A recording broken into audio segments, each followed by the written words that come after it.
Surat diamond bourse ફરી ધમધમશે. માત્ર ₹15,000માં મળશે ઓફિસ. ગૃહ રાજ્યમંત્રી હર્ષ સંઘવીએ આ જાહેરાત કરી. સુરત ડાયમંડ બુર્સમાં કાર્યરત ન થયેલી ઓફિસીસને ફરી ધમધમતી કરવાનું રાજ્યના ગૃહમંત્રી હર્ષ સંઘવીના અધ્યક્ષસ્થાને બેઠક યોજાઈ હતી.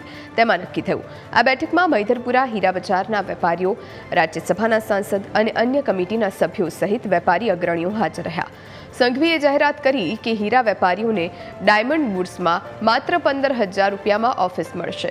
જાન્યુઆરી 23ના રોજ મોટા પાયે હીરા વેપારીઓ મૈધરપુરાની ઓફિસ બંધ કરીને ડાયમંડ બુર્સમાં સ્થળાંતર કરશે, જેનાથી નાના વેપારીઓ અને દલાલોને એક જ કોમ્પ્લેક્સમાં કામ કરવાનો સૌથી વધુ લાભ મળશે અને હીરા બજાર વિશ્વભરના વેપારીઓ માટે એક પ્રેરણારૂપ કેન્દ્ર બનશે.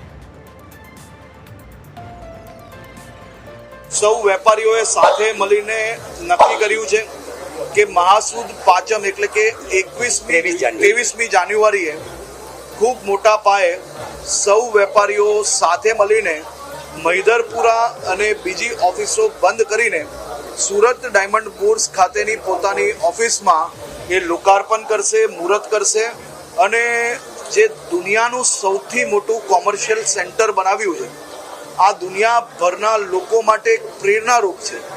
દુનિયાભરમાં મોટા મોટા બિલ્ડિંગ કોઈ એક બિલ્ડર બનાવે ને હજારો વેપારીઓ જરૂરથી જતા હશે, પરંતુ આ એક એવું કોમ્પ્લેક્સ છે જે હજારો વેપારીઓએ સાથે મળીને હજારો વેપારીઓ માટે બનાવ્યું છે.